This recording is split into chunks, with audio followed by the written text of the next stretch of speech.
Jai Narayana student. In our previous class of computer, chapter 12, cybercrime, we will learn about the worms and Trojan horse. So student, I hope you will understand about that. So today let us start about the cyber ethics and cyber law. So student, first of all, we know about the cyber ethics, means what is the cyber ethics.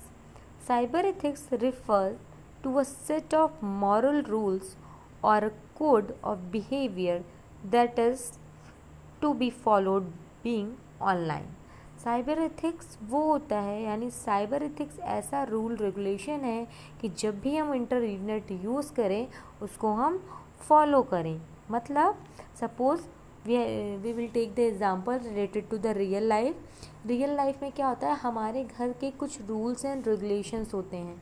Suppose parents कहते हैं कि TV देखने का एक time duration है, यानी इतने से इतने बजे में आप टीवी देखोगे, रात में 9 बजे के पहले आपको घर आ जाना है, ठीक है, इतनी देर तक आपको पढ़ाई करनी है, इतने टाइम पे आपको बेड पे सोने जाना है, इतने बजे से इतने बजे तक आपको मॉर्निंग में उठ जाना है, ठीक है. यानी हर घर का अपना एक रूल एंड रेगुलेशन होता है. Just like same in the computer system, cyber ethics का मतलब होता है कि जब भी हम इंटरनेट यूज़ कर रहे हैं तो इंटरनेट को यूज़ करने का एक रूल एंड रेगुलेशन होता है. यानी कि जो भी मैंने सपोज़ अगर कोई प्रोग्रामिंग की है तो वो प्रोग्रामिंग किस पर्पस के थ्रू की गई है, किस पर्पस के लिए की गई है, ये हम डिसाइड करते हैं. यानी हम इंटरनेट पे हमें या किसी के पास मैसेज सेंड कर रहे हैं तो वो मैसेज किस तरीके का सेंड कर रहे हैं, ये हमारा साइबर एथिक्स में आता है. तो student, I think you understand what is the cyber ethics. Means cyber ethics refer to the set of moral rules. Normally we can say that cyber ethics, it is a set of moral rules or code of behavior. Okay, next is cyber law. What is the cyber law?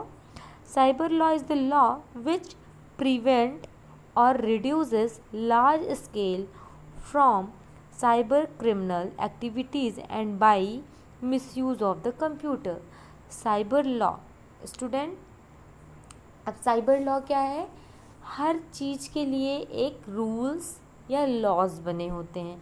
Laws बने होने मतलब suppose अगर हम एक real life में देखें, physically देखें, तो अगर हमने कोई गलत काम किया, सपोज़ किसी का मर्डर कर दिया, किसी का सामान चोरी कर लिया, किसी को मार दिया, ठीक है, या तो इस तरीके के लिए रूल्स बने होते हैं और जिसके लिए step by step rules follow करने होते हैं, जिसके लिए पुलिस बनी है, कोर्ट बने हैं, लॉयर्स बने हैं, जिसके थ्रू हमें क्या मिलती है, पनिशमेंट मिलती है.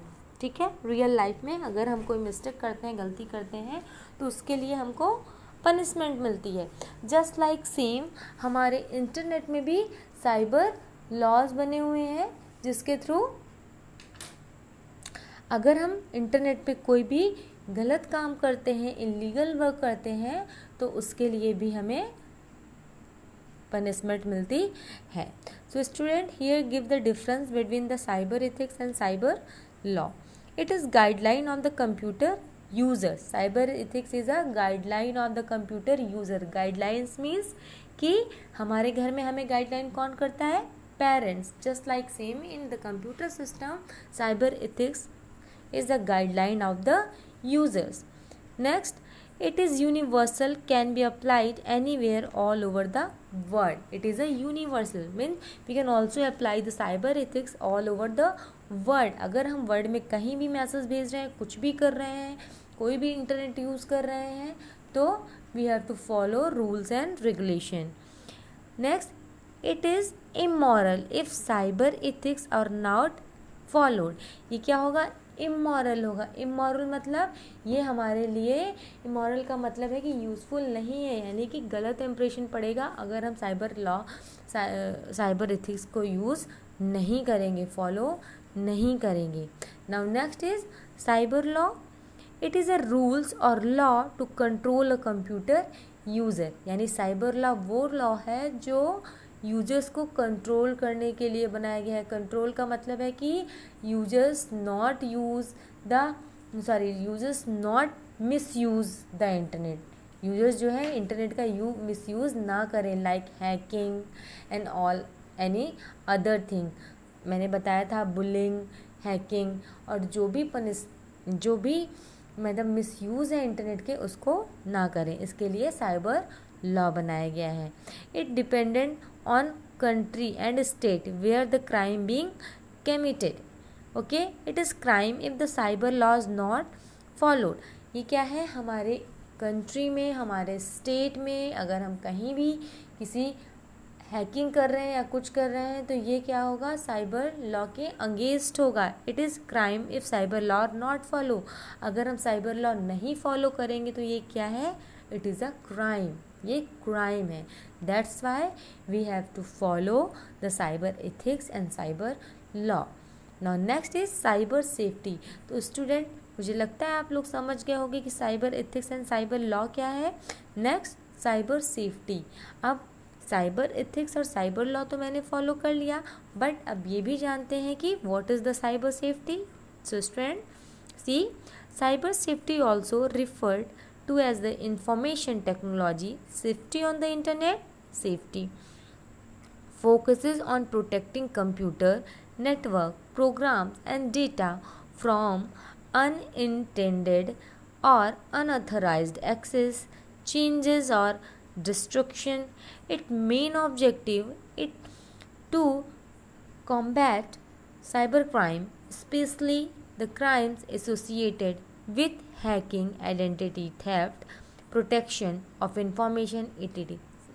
साइबर सेफ्टी क्या है, to cyber safety it is try to safe on the internet and it's the act of maximizing a users unawareness of personal safety और security and okay. Means cyber safety का मतलब है कि हम अपनी personal information को safe रखें।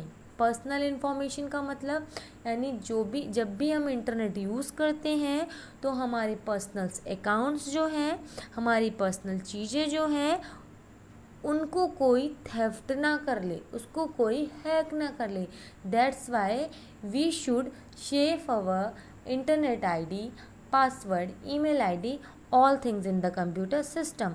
We can not share unknown person our ID और account number। हमें unknown person के साथ अपनी पर्सनल इंफॉर्मेशन को शेयर नहीं करना चाहिए।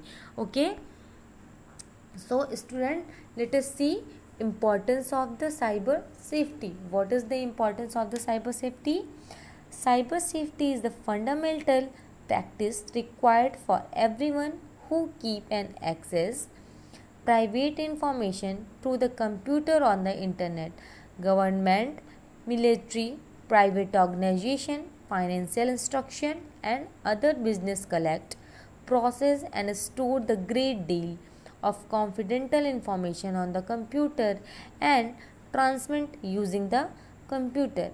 स्टूडेंट यहाँ पे बताया गया है कि साइबर सेफ्टी की क्या इम्पोर्टेंस है, यानी कि हमें साइबर सेफ्टी इसलिए रखनी चाहिए कि अननोन पर्सन, अदर पर्सन हमारी पर्सनल डिटेल को थेफ्ट ना कर ले, पर्सनल इन्फॉर्मेशन को एक्सेस ना कर ले, चाहे वो गवर्नमेंट की पर्सनल इन्फॉर्मेशन हो, मिलिट्री की हो, किसी प्राइवेट ऑर्गेनाइजेशन की हो, सबकी एक अपनी पर्सनल सिक्योरिटी इन्फॉर्मेशन होती है। तो इन सारी इन्फॉर्मेशन को सिक्योर हमें रखना चाहिए, हमें अननोन पर्सन के साथ ये सारी चीज़ें को शेयर नहीं करना चाहिए। With the growing volume of the sophistication of cyber attack, it is very important to protect the sensitive business and personal information as well as safeguard the national security and the personal data. तो हमें अपनी personal data and information को secure करना चाहिए।